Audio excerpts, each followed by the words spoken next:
It's a Trev Stone show, you need a veteran, a pro whose head is in the know. Reppin' Michigan cold, up a peninsula bruh, but worldwide listeners, 1 million views on the internet on Pro Sports Extra. Dishing it with the ghost who's interviewing us 12 years old. That's how I lead it is, chat with comedians, athletes at a genius. News so fast it's immediate, way past intermediate. Podcasts you're needing it, facts to computer shit. That's what the future is, guests are about cash, entrepreneur shit. Moving on the music jam. And the hottest Instagram models, you can view the gram. Get the inner insight of those that had their wins right. Get a higher view through a window like it's in flight. You desire for the truth, entertainment trends right. So it's time to start the show and get the insight. All right, guys, welcome to episode 3 of the Trev Stone Show. The first 2 episodes, I had Nick as my co-host. This one is a little bit different. We had on pro wrestler Dylan Bostic. So we brought in 2 of our top PSC WWE bloggers. We have on Shepard, the Brad Shepard, and Jameus Mooney as well. And we all go in and we talk to Dylan about his pro wrestling career, how he got started in the WWE, his terrible car accident, why he doesn't like Triple H. We also talked about how Brad did an article about the top 5 hottest women in WWE Twitter, and he ranked Dylan's girlfriend at number 1. So we kind of dug into that a little bit. We have a good clip at the end of Dylan saying fuck you to Brad. So I hope you enjoy. And if you do, be sure to leave 5 stars, like, rate, and subscribe. And if you're listening to this on iTunes or anywhere you find podcasts, go ahead and watch the video on YouTube.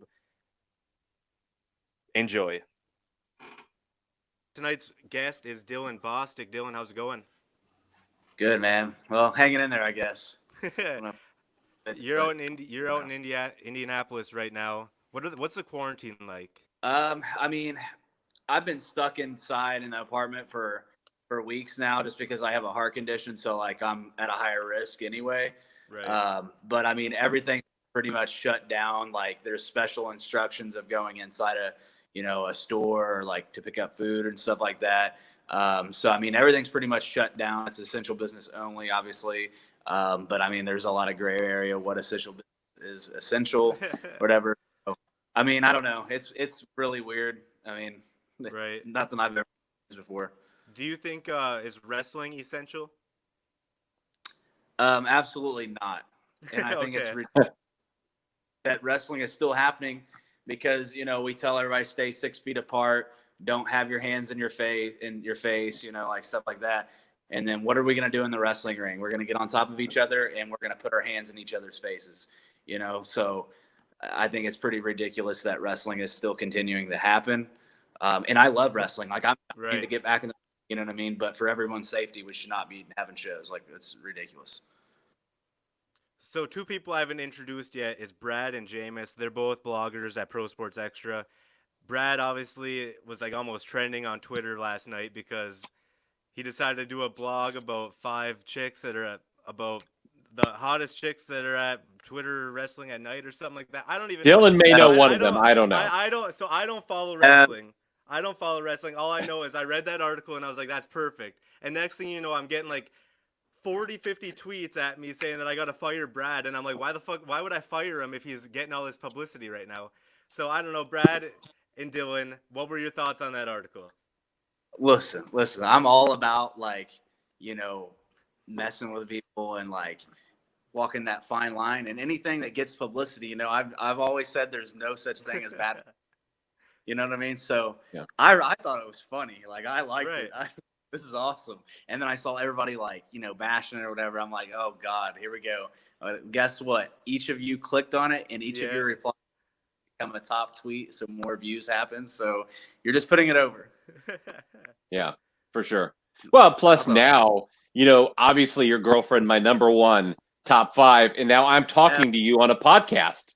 So the irony of these people being outraged, when if anybody should be outraged, it would be someone like you or someone else. But you're not. But it's these idiots online who are having a temper tantrum and pissing their pants over something that doesn't affect them at all. And by the way, these people, they're putting their pussy pics online. They're tweeting them out with a hashtag, but you're not supposed to share with other people just like they're doing. Oh, no, we can't do that.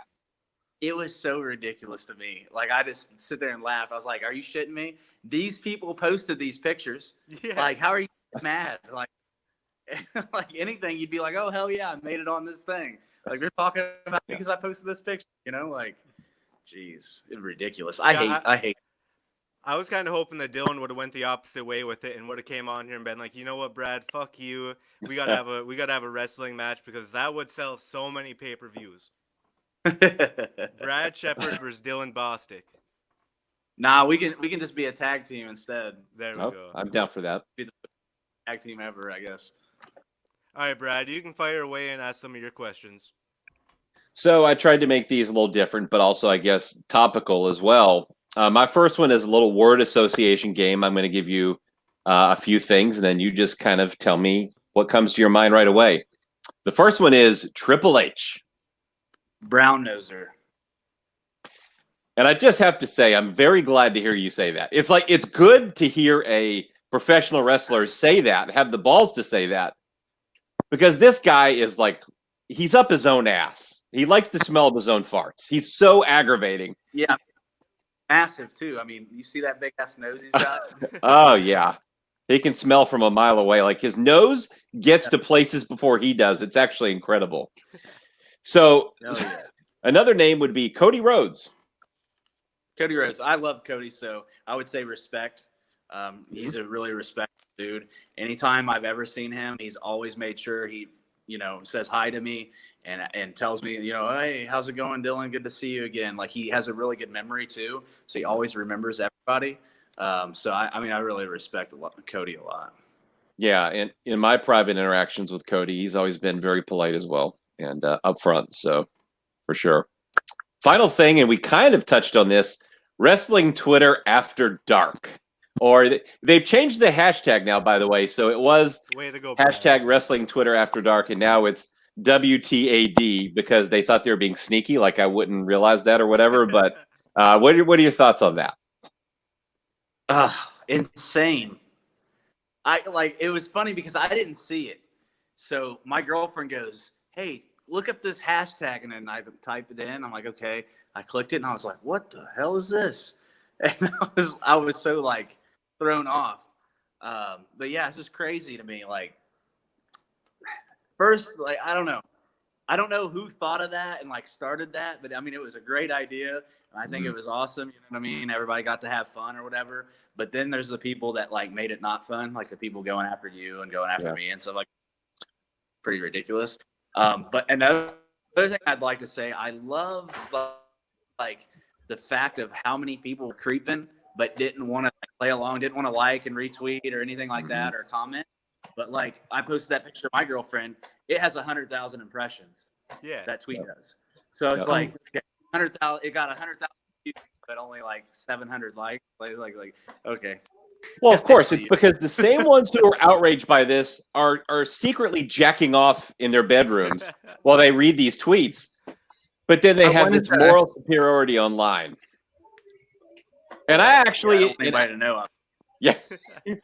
And I actually got accused, and literally, this is no lie. My article got compared to sex trafficking by a wrestling writer. I wish I were joking, but they were dead serious.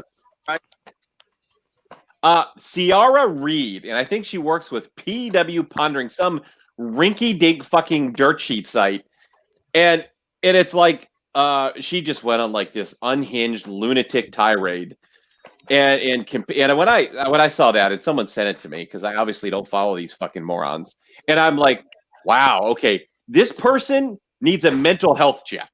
That's what they need, because that's not normal.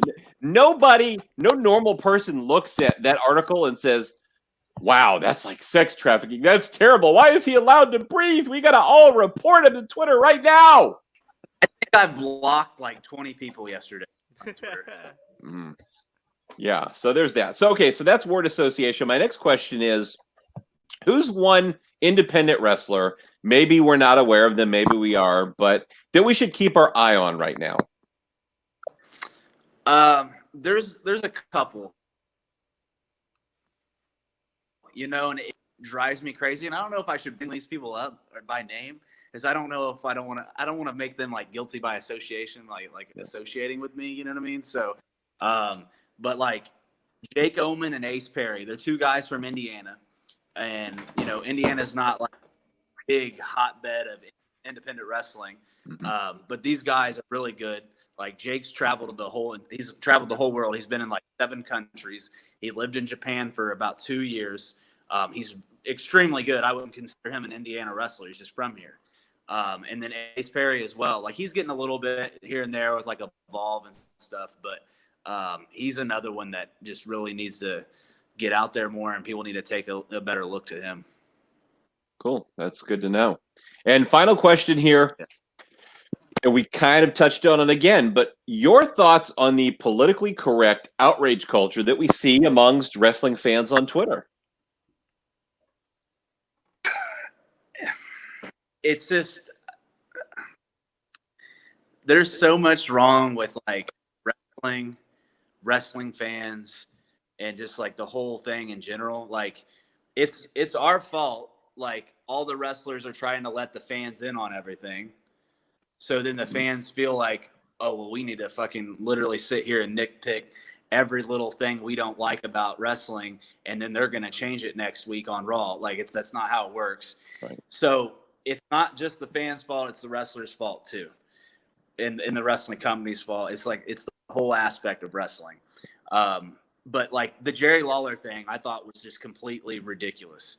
Like I heard the joke. I thought it was a somewhat racist joke, I guess. He said ramen noodle soup senton or something like that, and I was like, okay, that was whatever. I thought it was a bad joke because it wasn't that funny. Yeah. And I'm good with Jerry. Like Jerry's a good dude. I've been friends with him for a long time, but I just thought that it was blown way out of proportion. Like, does everybody remember that Vince McMahon dropped the N-bomb on I think SmackDown? Yeah. Like Survivor Series 2005. Okay, Survivor Series. Okay, so I watched it the other day. Okay, so you considering what Jerry said to be so bad that he should be punished and fired. Okay, well, what about Vince McMahon, the guy that runs the company? You're still buying tickets, still paying for the WWE Network. After he said what he said on WWE. But it's also like those same people probably watch Dave Chappelle, and Dave Chappelle is entertainment on racism. Like that's just the way his style of comedian is. So I just think it's ridiculous. Like everybody wants to say, oh, wrestling's entertainment, it's all fake. But then something like that said, oh, well, you shouldn't have said that. That's ridiculous. It's like, is it entertainment or is it not? It's just like, it's a very confusing like thing, I guess. I don't know. No, I think that's a great point, because to me, it's kind of like they're giving wrestling. It's a double standard. These fans who are outraged by it will go and see a movie where they do something similar and have no problem with it. But they have this double standard for wrestling where they can't do these things because it's offensive. And when I say offensive, they log off Twitter and they never think about it again. It doesn't affect them in any way, but they have to give their 2 cents on how this is so offensive to them. So. Yeah. Brad, that all? That's it. Those are my questions. Hopefully that wasn't too painful. You sure you don't got anything else? No. All right, Jameis, you're up. You can ask your questions. Okay, let's see. My first question for you, Dylan. What did you learn most during your OVW run?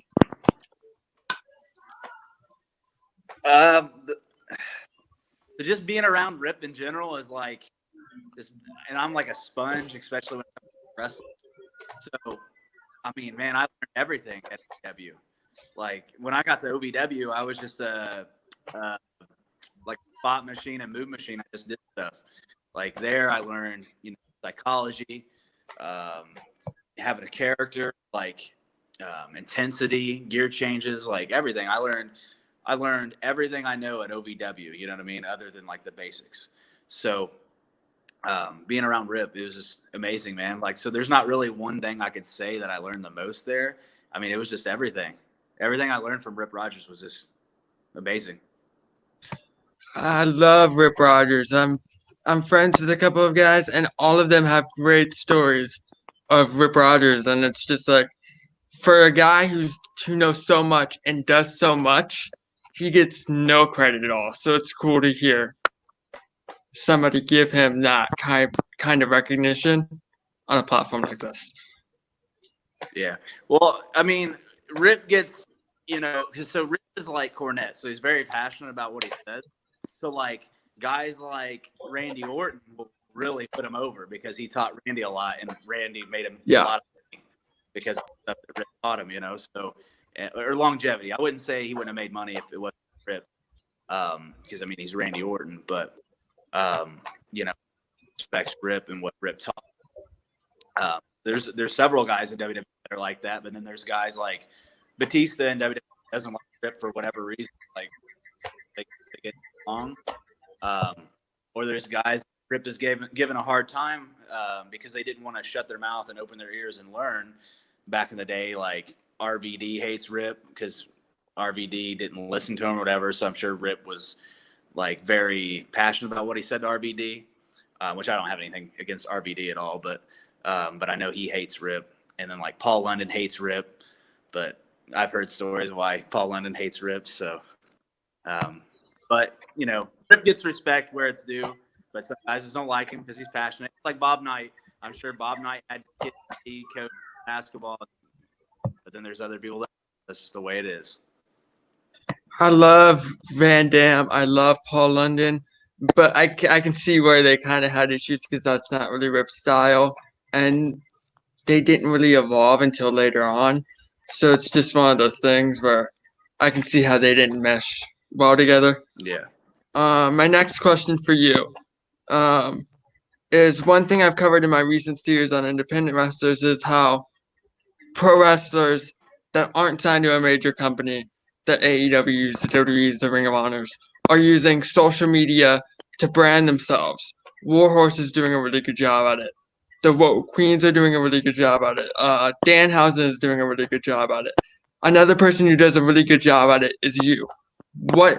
When did you realize what kind of tool social media can be and how you utilize it? Well, I actually was not a social media person at all when I was in OVW, and they all were about Twitter, like all my friends, and they were all like, guys in TNA, Impact Wrestling, whatever you want to call it.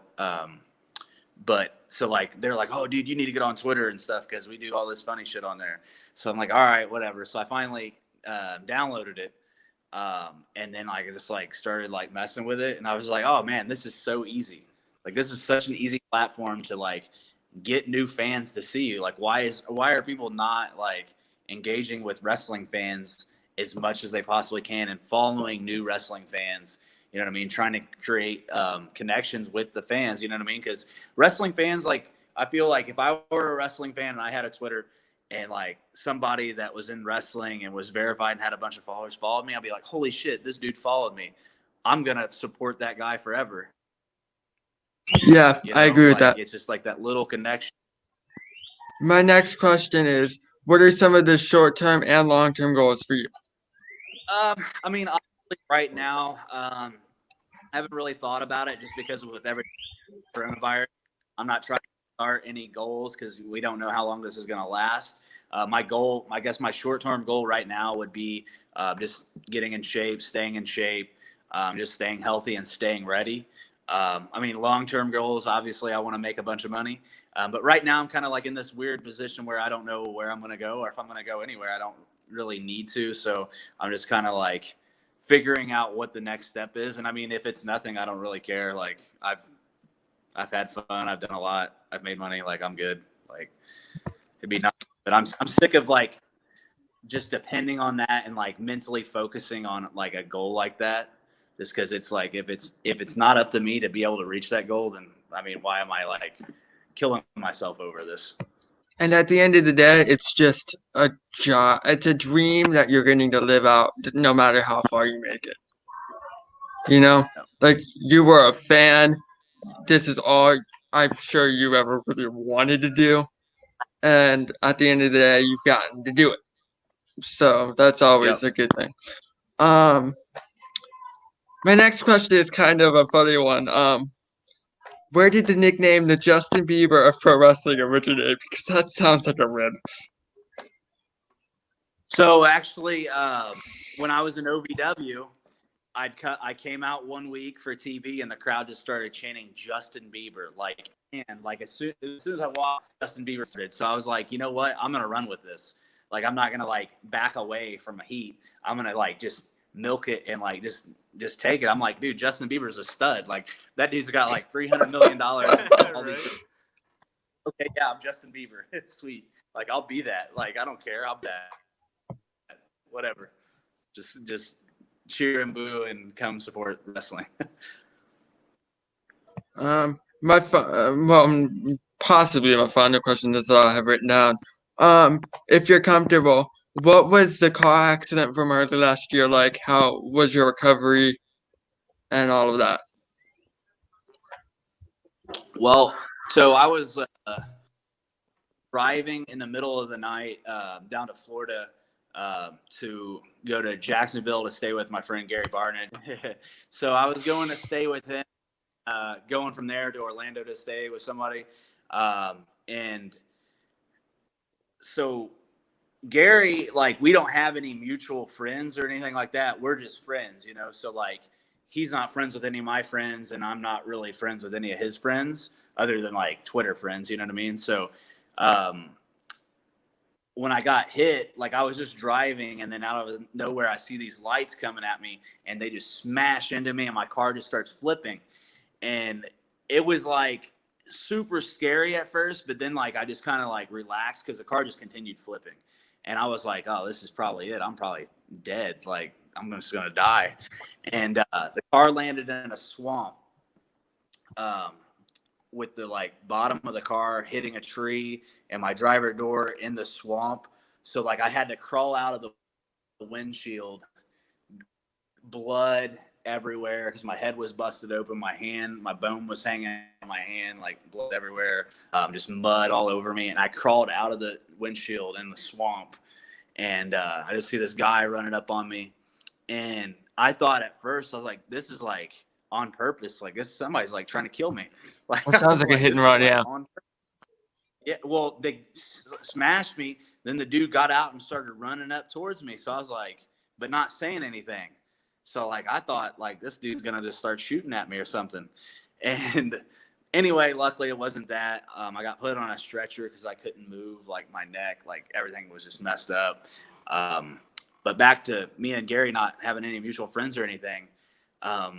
They get me to the hospital, and this is out in the middle of nowhere in Florida. I just crossed the state line, and they're like, oh, do you want to call somebody? And I'm like, oh yeah. But then they wouldn't let me call anybody because all my contacts were long distance. Wow.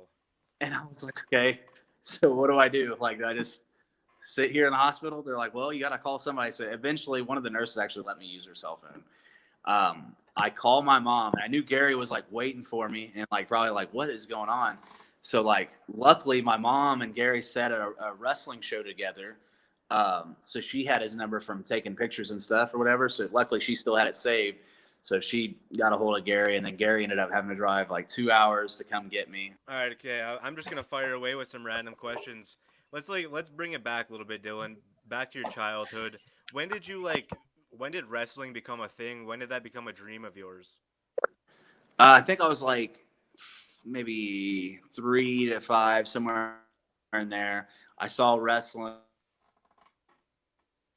and the power went out house, and then we couldn't get the TV back on.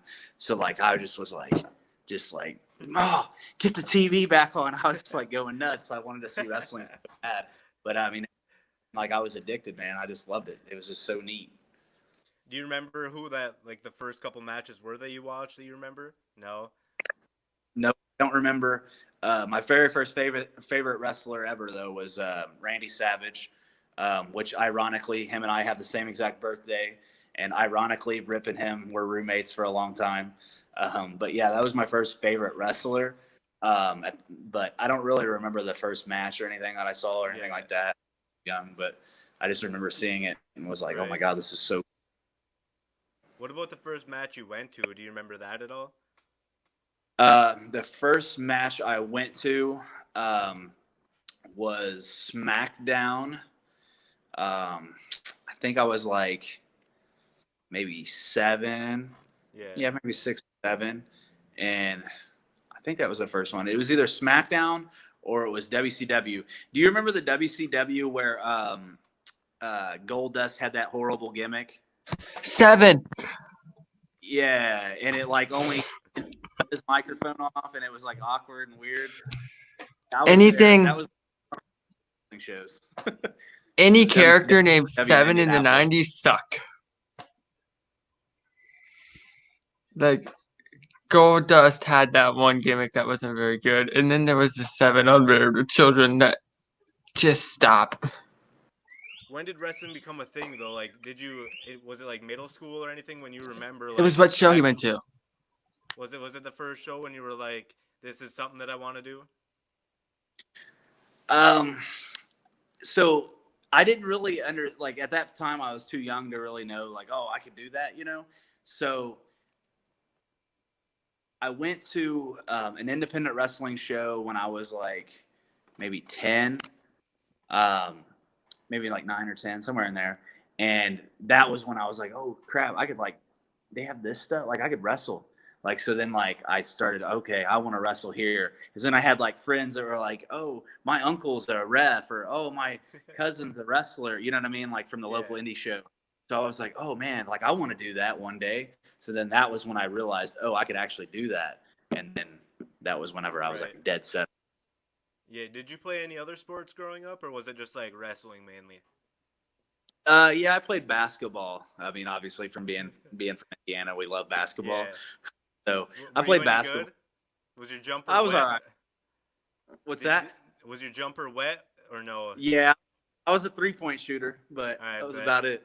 Did you start? Yeah, I was all offense though. I was like, not playing defense. I didn't either. I played defense, but like it wasn't that good.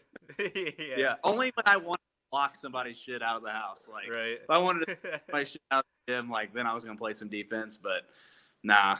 Yeah. Do you have like around that age maybe one wrestler that maybe you reached out to at all? Obviously, like with technology then was completely different than what we have now. But was there like any wrestler that you remember like kind of reaching out to first and trying to grab their wing and try and get your career started by using someone else? Yeah, so like the guy that, gave my mom free tickets to go to this show, he was kind of like similar to Stone Cold, as in like he did a stunner as his finisher just because it was an easy thing to get over with the crowd. But he was like a kick-ass type dude, and he was super jacked. So like instantly in a small town indie show, like there's not too many body guys, or like too many like badasses. So it's just like kind of like, whatever, it's like little gimmicks and funny like haha stuff. So when I saw him, I was like, oh hell yeah. So instantly, and his wrestling name was Blade. But instantly I was all about him, and like he really like was a cool guy. Like we stayed in touch for a very long time. But he would, call, like when I had my heart surgery when I was 11 years old, he called and, made sure I was okay. And like, he was a super good dude, but he was kind of the end to wrestling. So he helped me get in. Yeah. Looking back at your career so far, is there like one moment that sticks out to you where you're like, all right, that's my favorite moment? Obviously you have many more moments that you're probably going to create, but do you have one moment so far that you can look back on and be like, all right, that's the moment where maybe I made it? Or was it SmackDown 2012 when you made your premiere?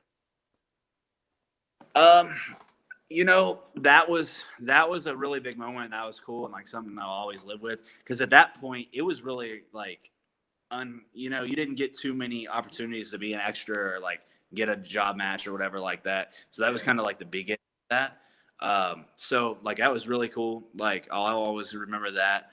But I mean, that wasn't when I felt like I'd made it. Like I still wanted to do more, obviously, but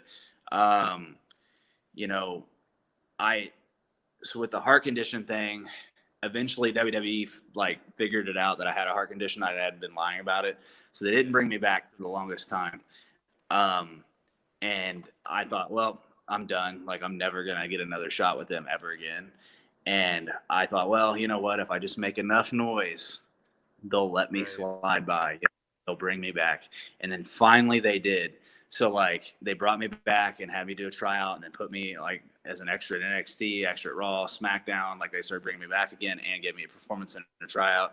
So, like that didn't lead into anything. Obviously, they would rather waste their money on a gymnastics guy that's gonna cry about a concussion and quit.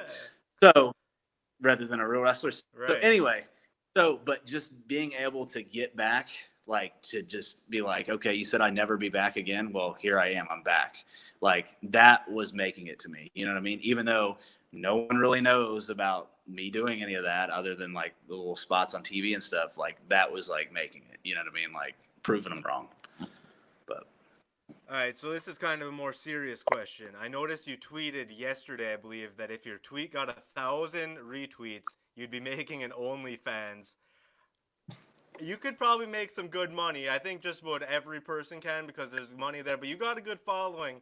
Is it something that you're actually gonna do if you get the 1,000? Hey, you know what? I wouldn't say I wouldn't do it. I'd never say. But I mean, I was thinking, man. I was like, you know what? If it's like $15 to subscribe to my thing, right? Yeah. A month, and I get, let's say, 100 people to subscribe, dude. That's money. That's just bait. Bills are paid. What? Yeah. Like, why wouldn't gotta do you? anything. Yeah. Honestly, I mean, it's kind of smart because if you guys follow Pro Sports Extra, I do like an OnlyFans blog like every night. And like these blogs will get like a couple thousand clicks, and then I'll look and see how many people like clicked on the link to go to the person's OnlyFans. And sometimes we'll be like referring like 100 people just to check out their OnlyFans, and it's like these chicks have got to be making some good money. Oh hell yeah, hell yeah. Well, I bet all of them are making at least $10K a month. I guarantee it, and especially now with everybody in quarantine and everybody getting that $1,200 check. Yeah. You know how many people are going to be hopping on that? Oh, yeah. It's going to be ridiculous. So I only got a couple more questions. Do you have like a favorite football team or anything? Any other sport that you follow? So like I'm a huge LeBron fan. Reason being, I was a super big Kobe fan back in the day, and loved Kobe.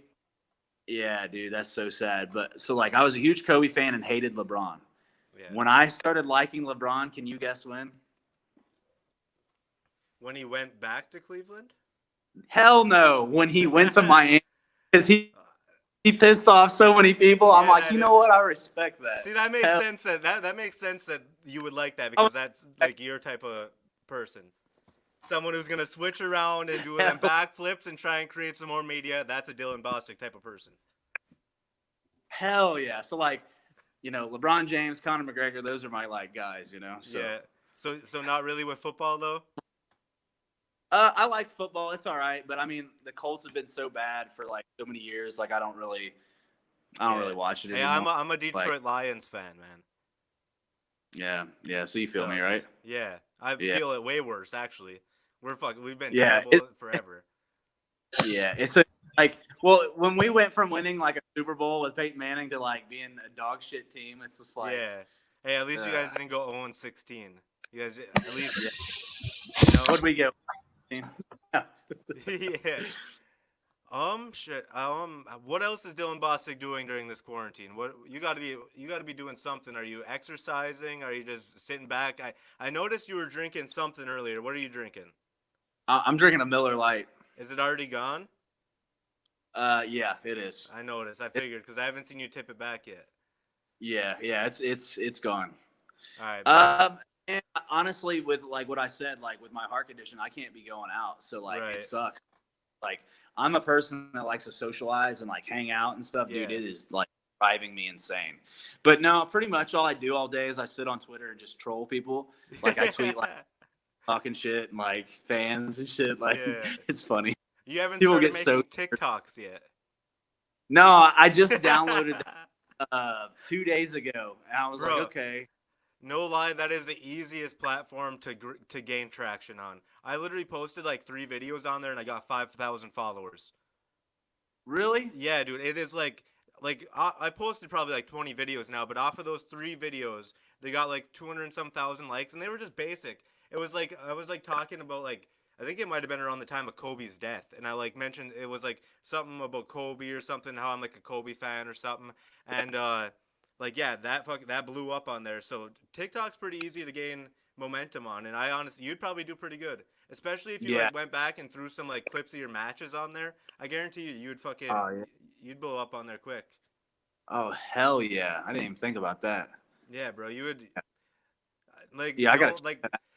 Everyone thinks TikTok's a bunch of dances. Obviously, you can do some dances too, but you know you can. But the thing that sucks about TikTok is there's no way to monetize it yet. So like your videos, if they get it's kind of like Twitter though too, because you can't really make money off of Twitter. It's more what you can promote on there though. Yeah. Oh, you can make money off Twitter. You just gotta know how to do it. Well, if you get that blue check mark. When I was living in LA, bro, I was making like $1,000 a month just off Twitter. Yeah, it can definitely happen. Yeah, for sure. Hell yeah. Anything else you want to throw in? Nah, man. Nah. Shit. I'm all depressed, bro. After today's WWE shit, like I'm just, I'm not even in the mood, you know. Like, sad, a lot of crazy stuff. Brad, Jameis, you guys got anything else you guys want to ask them? I'm good. Thank you for your time. I'll reach out to you later about the other. Yeah, thanks, man. Thank you, guys. Of course. Yeah, appreciate your time, and hope you enjoyed my article, which is breaking the internet. I hope you enjoyed the article. I'm going to put it on you later on. So, huge shout out to Dylan for jumping on, and I was hoping, Dylan, that you would have hopped on and said that you like hated Brad or something, so we could get some beef started. But I mean, I can do that. Hey, we can just record that if you want to. Like, we could just record. I don't care. Wait, hey, we should like record something and use it as a clip, like the intro. Like honestly, Dylan, you want to say you want to say like "fuck you, Brad Shepard" or something? I'll be like, "What's your thoughts on Brad Shepard?" And you can just be like, "Fuck you, Brad Shepard." That's a great tease. I like that. All right, bet. Yeah. So, Tanner, you're gonna have to clip this. So I hope you're listening. All right, we'll go in a couple seconds here. Let me take a drink. Yes, I am listening. Let's go. All right, you'll be able to cut this. All right, can you zoom in more on like just on Dylan by chance? Boom, perfect. All right, 3, 2, 1. All right, Dylan. So I'm glad you hopped on the podcast. I just want to start off by asking, so what's your opinion on Brad Shepard? Fuck Brad Shepard. All right, guys, I hope you enjoyed episode 3 of the Trev Stone Show. Be sure to check us out for more at prosportsextra.com. Check us out on YouTube, Pro Sports Extra. Basically, anywhere you can search Pro Sports Extra, search the Trev Stone Show, or search Trev Stone, and you'll be able to find these episodes and a whole lot more. Follow me at Trev Stone CEO, and you can follow Brad Shepard and Jameus Mooney. Just give them a search on social, and they won't be hard to find. If you enjoyed, 5 stars, like, rate, and subscribe. Peace.